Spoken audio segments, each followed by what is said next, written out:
What's up, homies? So, something did my voice crack? Okay, so something that I was recalling or remembering, in relation to what I've done as far as like what I've done training wise, and it relates to being able to prepare you for volume, like to prepare you for certain levels of volume, or not even, sorry, I didn't mean volume, I meant intensity, to prepare you for certain levels of intensity. Seems to be like volumes at a good intensity, but a lower intensity that is necessary to actually like be able to handle very high amounts of intensity. And so, like super simple example, that would be like, you know, let's say you want to go throw as hard as you can for 20 pitches, and you want to be able to do that every other day or something like that, or you want to, like whatever the thing is for you, right? The specific example that I was thinking, or what I physically did was, so the depth drops that I was able to work up really high to, whatever it was, 6 feet for a single leg depth drop. I think once I got there, I kind of forgot that on the way to getting there, I did 2 different days where I basically just like went and did depth drop until I couldn't anymore. And so the one day it was 667 depth drops. And on that specific day, on the day that I did that, I don't have any spoons, bro. I need to turn the dishwasher on. But on the day that I did the 667, it was like, I didn't look at my stopwatch or look at my timer. And I just like went into it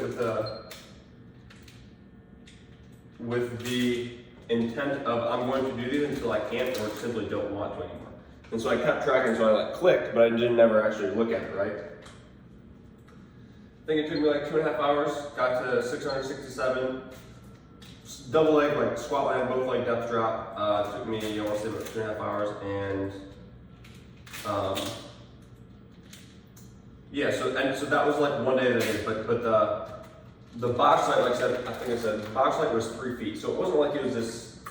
I mean, it was high-ish, but it wasn't. I don't know what my max would have been at that time. Off 2 legs, probably like 5 feet would have been the highest that I'd done at that time. And so I did all these at 3 feet, but 667 of them. And then there was another time where I did that exact same box height, and this time I think I set the intention to do 1,000, and then I did 1,000 of them. And that was done, I don't know, like a month before I did the unilateral 1 leg depth drop off 6 feet and landed and stuck it.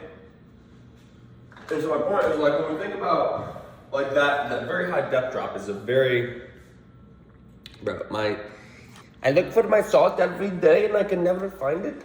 But my point is, like, that very high depth drop, the single leg depth drop that we eventually got to, is a very high intensity thing. And so it takes, in order to prepare for that level of intensity, it seems like it takes a good amount of volume at a good level of intensity to be able to do that.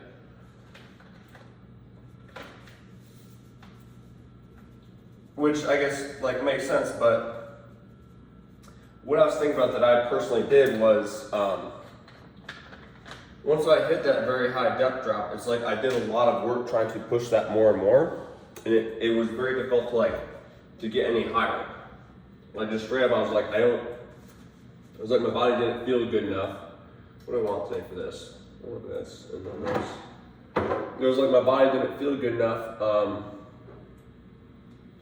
To be like, yeah, we can go, 6.5 feet or whatever. And I think something that I forgot a little bit as I was attempting to do that was what it took beforehand to get to that, which was like that massive amount of volume of I wasn't trying to, with every single rep, I wasn't trying to push like a new depth drop height. I wasn't trying to PR. But it was just like hitting a good height over and over and over and over and over and over. I just remember there was another day where I did like this this wouldn't really be that crazy now, but at the time it was like the first time I'd ever done it, but I hit like 50 single leg depth drops off of a 4-foot box for a session. There's like a good amount of volume off a good height. But it's not like that was my PR, it's not like I was trying to push a PR in terms of height that day. And so if we want, like what seems to happen is if we want the very high intensity stuff to be, I'm not gonna say effortless, because the depth drop, it certainly wasn't effortless, but like if we want to be able to do that, then we need to build up a good amount of volume underneath that, which at a height or at an intensity or whatever that's like is challenging, but it's like you can kind of like rep that and rep that and rep that and rep that. So I think it's like your body can also like learn to flexibly be able to handle that higher level of intensity and stimulus. Oh my gosh! We're gonna have some salty noodles today.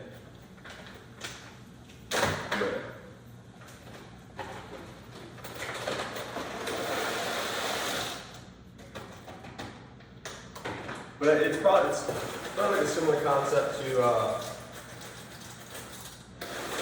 like weightlifters, powerlifters. I was talking to one yesterday. Was it yesterday? Yeah. And like he had 10 to 15 years of just pure output. And he just like, I don't feel like my connective tissue, like the thing, all the like little areas that are in between, like I feel like I can produce all this power, but I just like can't connect that all. Like it feels like my body has to put on brakes to stop because all this output that I have,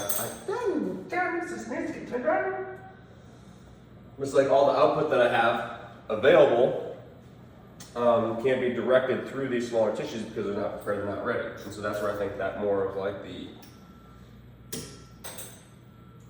accessory work comes in. Even like a 4-foot depth drop being accessory to like a 6-foot depth drop or something like that, right?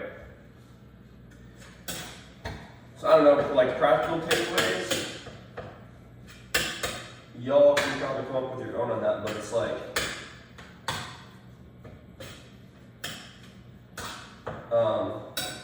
I guess maybe the point is, it seems like there's a lot of that in training, especially, it's been a little more of a trend since we started to train athletes with more intensity, where it's been that trend where it's like, because at one point there was kind of, the training was just like running and long distance running shit, and that wasn't really super beneficial. And then it seemed like it swung a bunch where it was, okay, we're going to like do a bunch of high output stuff, but then we don't support that with all the accessory work with enough volume and intensity in the accessory work to be able to support the higher output. So I think this is like one example of that, we want that like accessory work to be able to support the higher output work, right?